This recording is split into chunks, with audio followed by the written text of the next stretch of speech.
السلام علیکم ورحمۃ اللہ وبرکاتہ۔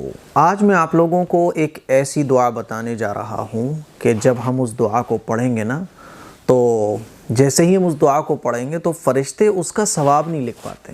اتنا اجر اللہ نے اس دعا کے بدلے میں رکھا ہے کہ جب ہم اس دعا کو پڑھیں گے تو فرشتے اس دعا کا ثواب نہیں لکھ پاتے ہیں۔ فرشتے حیران رہ جاتے ہیں کہ آخر اس کا ثواب کتنا لکھا جائے، اور وہ اللہ سے پوچھتے ہیں کہ اللہ اس کا ثواب کتنا لکھیں۔ اس بندے نے تو ایسی دعا پڑھی ہے جس کا ثواب اتنا زیادہ ہے کہ ہمارے سمجھ میں نہیں آ رہا کہ کتنا لکھیں، ہمارے کمپیوٹر ہینگ، ہمارے قلم خشک۔ تو اللہ تعالیٰ فرماتا ہے کہ اس دعا کو ہی لکھ دو، اس کا ثواب مت لکھو۔ جب یہ بندہ مجھ سے ملاقات کرے گا آخرت میں تب میں اس کا ثواب اس کو خود دوں گا۔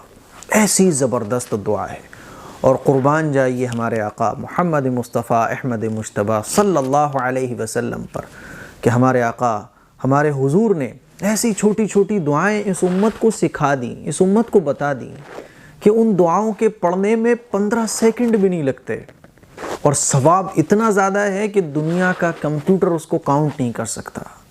کوئی منشی، کوئی کاؤنٹر اس کو ٹائپ نہیں کر سکتا، اس کو لکھ نہیں سکتا۔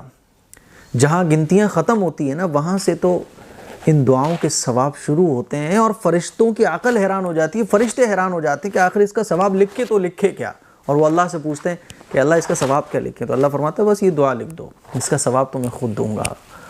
اور میرے عزیز بھائیوں، اللہ اس کا ثواب خود دے گا، ایسی دعا ہے یہ زبردست۔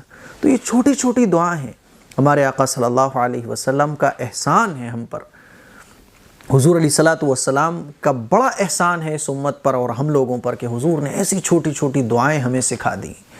اب ہمیں پتہ نہیں ہوتا تو ہم اتنے بڑے بڑے ثواب سے محروم رہ جاتے ہیں۔ تو آج اس دعا کو یاد کر لیں آپ، اور اپنی دعاؤں میں اس دعا کو بھی اللہ سے مانگا کریں، اس دعا کو بھی پڑھ لیا کریں۔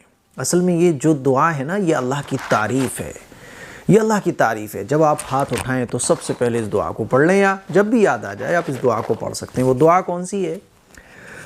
ابن عمر رضی اللہ تعالیٰ عنہ سے روایت ہے، ابن ماجہ میں یہ حدیث موجود ہے کہ رسول اللہ صلی اللہ علیہ وسلم نے فرمایا کہ ایک شخص نے ایک مرتبہ یہ کہا، یا ربی لک الحمد کما ینبغی لجلال وجہک وعظیم سلطانک۔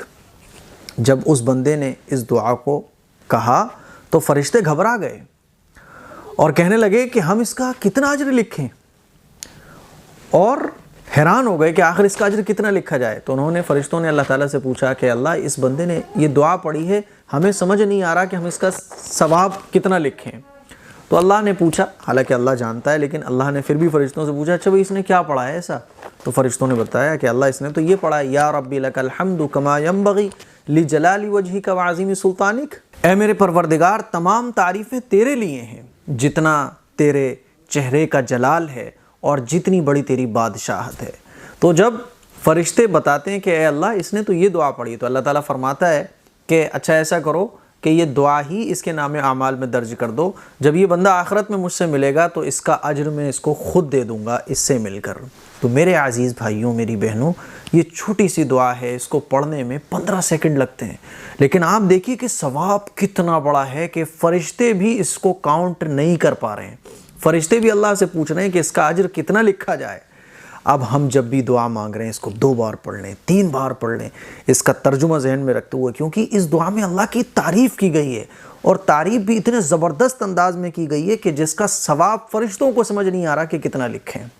حضور علیہ السلام کی یہ حدیث جس میں اس دعا کو بیان کیا گیا، میں نے آپ لوگوں سے شیئر کی تاکہ یہ بڑا اجر ہم سب بھی حاصل کر سکیں۔ دعا تو ہم سب مانگتے ہیں، یہ چھوٹی سی دعا ہم اپنی دعا میں پڑھ لیں گے نا تو ہمیں اتنا بڑا اجر ملے گا۔ آپ بیٹھے ہوئے ہیں اور آپ کو میری یہ بات یاد آ جائے تو ایک بار اس دعا کو ضرور پڑھ لیجئے گا تاکہ ہم سب کو جو ہے نا اتنا بڑا اجر مل جائے۔ اور جب بھی یاد آئے نماز کے بعد دعا مانگتے ہوئے خالی بیٹھے ہوئے اس دعا کو پڑھنے کی عادت بنائیے گا۔ یہ خوبصورت دعا ہر مسلمان کو شیئر کریں، سوشل پلیٹ فارم پر شیئر کریں تاکہ حضور کی یہ خوبصورت حدیث تمام مسلمانوں تک پہنچ سکے۔ السلام علیکم ورحمۃ اللہ وبرکاتہ۔